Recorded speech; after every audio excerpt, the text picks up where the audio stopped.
امریکہ کی سیاست میں ہلچل مچ گئی ہے۔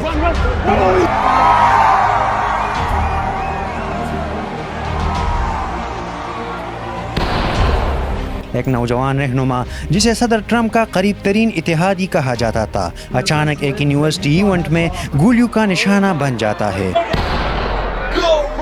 سوال یہ ہے، چارلی کرک کو کیوں قتل کیا گیا؟ کیا یہ اس کی نظریات کی سزا تھی یا پھر کوئی بڑا سیاسی کھیل؟ چارلی کرک ایک عام گھرانے سے اٹھنے والا نوجوان تھا۔ اس نے اپنی ذہانت، تقریر اور تنظیمی صلاحیت سے لاکھوں نوجوانوں کو متاثر کیا۔ 2012 میں اس نے ٹرننگ پوائنٹ USA بنائی، جس کا مقصد یونیورسٹیوں میں قدامت پسند نظریات پھیلانا تھا۔ وہ نوجوانوں کو خود مختاری، محنت اور قدامت پسند اقتدار کی طرف بلاتا تھا۔ اس نے کئی طالب علموں کو سیاست کی طرف راغب کیا۔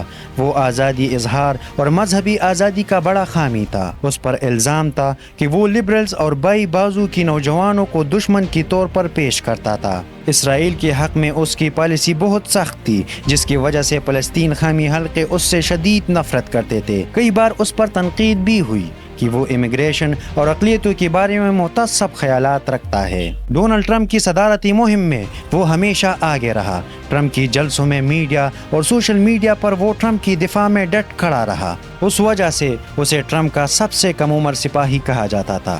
لیکن کل سب کچھ بدل ہو گیا۔ یونیورسٹی آف یوٹا میں ایک تقریب کے دوران فائرنگ ہوئی۔ چارلی کرک وہی ڈیر ہو گیا۔ کمرہ چیخو پکار سے گونج اٹھا۔ اسی لمحے سے ایک سوال پوری امریکہ میں گونجنے لگا، کون تھا قاتل اور کیوں؟ کچھ لوگوں کا کہنا ہے کہ یہ واقعہ محض ایک ذاتی دشمنی تھی، لیکن دوسروں کا ماننا ہے کہ یہ ایک منظم قتل تھا۔ Everyone's so scared, and I just grabbed her, and everyone's just like scared. Like it's traumatizing. Charlie Kirk was at first being asked about religion.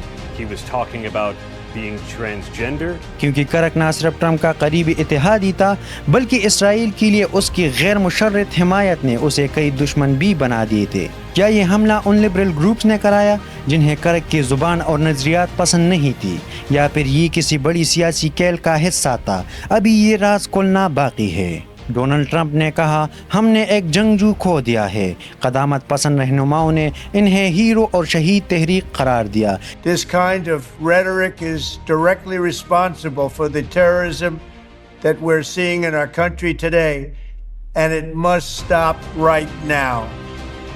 My administration will find each and every one of those who contributed to this atrocity and to other political violence, including the organizations that fund it and support it. لیکن ان کے مخالفین نے کہا کہ Charlie کرک کا بیانیہ ہی نفرت اور تقسیم کو ہوا دیتا تھا، اور آخر کار وہ خود اس تقسیم کا شکار ہو گیا۔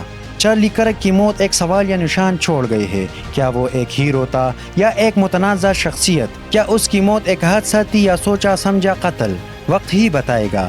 لیکن ایک بات طے ہے کہ چارلی کرک کی کہانی امریکی سیاست کی تاریخ میں ہمیشہ یاد رکھی جائے گی۔